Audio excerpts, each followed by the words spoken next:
രാത്രി 11:45 ബാംഗ്ലൂരിൽ നിന്ന് എടുത്തിട്ട് 12:20 ഏകദേശം ആയിട്ടുണ്ടാവും സമയം. അപ്പോൾ ഫസ്റ്റ് ടോൾ വരെ ഡ്രൈവർ തന്നെയാണ് വണ്ടി ഓടിച്ചിരുന്നത്. ഞാൻ ഡ്രൈവറും കണ്ടക്ടറും കൂടിയാണ്. അപ്പോൾ രാത്രിയൊക്കെ അധികം ഞാനാണ് വണ്ടി ഓടിക്കാറ് രാത്രി കാലങ്ങളിൽ. അപ്പോൾ ഞാൻ എല്ലാ കാര്യങ്ങളും ടിക്കറ്റ് കൊടുത്ത് എല്ലാ കാര്യങ്ങളും കഴിഞ്ഞിട്ട് ഞാൻ ഡ്രൈവറോട് പറഞ്ഞു കുറച്ച് റെസ്റ്റ് എടുത്തോ, പകൽ ഫുള്ളായിട്ട് ഓടിച്ചതല്ലേ, അപ്പോൾ ഇനി ഓടിച്ചോളാം എന്ന് പറഞ്ഞിട്ട് ഞാൻ അങ്ങനെ വരികയായിരുന്നു. അപ്പോൾ ഞാൻ എക്സ്പ്രസ് ട്രാക്കിലായിരുന്നു. സെൻട്രൽ ട്രാക്കിൽ കർണാടകയുടെ സാം ട്രാവൽസിൻ്റെ ബസ്സായിരുന്നു. സനു എന്നാണ് ആ ഡ്രൈവറുടെ പേര്, ആ ബസ് ഓടിച്ചിരുന്ന ആൾ.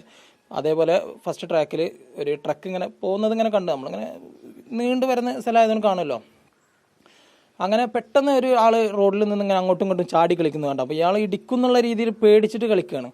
അങ്ങനെ ട്രക്ക് വെട്ടിച്ച് എടുക്കുകയും ചെറിയ രീതിയിൽ ഈ ഡ്രൈവറെ തട്ടിയിട്ട് നമ്മളെ ഫ്രണ്ടിലോട്ട് ഇട്ടു. ഞാൻ മുഖാമുഖം കാണാൻ നമ്മളെ ഫ്രണ്ടിൽ ഒരാളിങ്ങനെ കിടക്കുന്നത്. അപ്പോൾ ഞാൻ 2 ഗിയർ ഡൗൺ ചെയ്ത് നോക്കി, വണ്ടി നിൽക്കുന്നില്ല. നമ്മൾ എക്സ്പ്രസ് ഹൈവേയിലാകുമ്പോൾ അത്യാവശ്യം സ്പീഡും കാര്യങ്ങളൊക്കെ ഉണ്ടാവും വണ്ടിക്ക് ഉള്ളത്.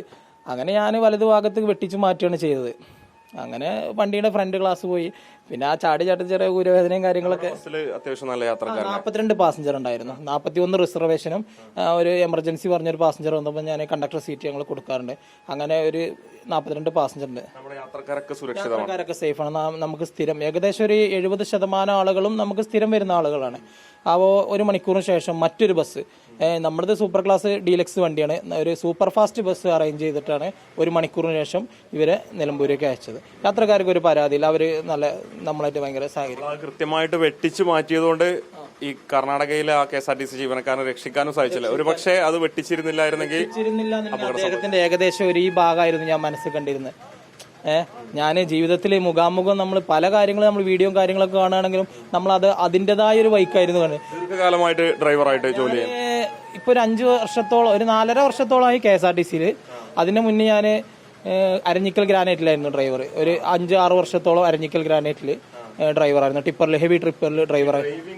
അനുഭവത്തിനിടയിൽ ആദ്യമായിട്ടാണോ ഇത്തരം ഒരു അനുഭവം? ആദ്യം പല സംഗതികളും ഞാൻ മുഖാമുഖം ഇങ്ങനെ കണ്ടിട്ടില്ല. വീഡിയോ കാര്യങ്ങൾ കണ്ടാലും അങ്ങനെ ആക്സിഡന്റിൽ യാത്ര ചെയ്ത് ഇപ്പോഴൊക്കെ ആക്സിഡന്റ് സംഭവിച്ചിട്ടുണ്ട്.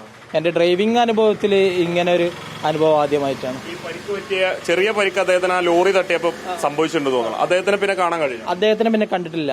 അദ്ദേഹത്തിനെ നേരെ ഹോസ്പിറ്റലിൽ കൊണ്ടുപോകാൻ ചെയ്തത്. പിന്നെ അദ്ദേഹത്തിന്റെ ഒരു ഓഫീസർ രാവിലെ പോലീസ് സ്റ്റേഷനിൽ വന്നിരുന്നു. അപ്പോൾ ആള് കൈയൊക്കെ തന്നു. ആള് പറഞ്ഞു നല്ല ഇതാണ്, അയാൾ ഇതുകൊണ്ടാണ് രക്ഷപ്പെട്ടത് എന്നൊക്കെ പറഞ്ഞു എന്ന് പറഞ്ഞു. അപ്പോൾ ഭയങ്കര സന്തോഷമായി. കാരണം നമ്മൾ രാത്രി ഫുള്ള് കൊതുകടി കൊണ്ടാണ് സ്റ്റേഷനിൽ കിടന്നുറങ്ങിയിട്ട് രാവിലെ ഇങ്ങനെ കേൾക്കുമ്പോൾ ഭയങ്കര ഒരു സന്തോഷമായി.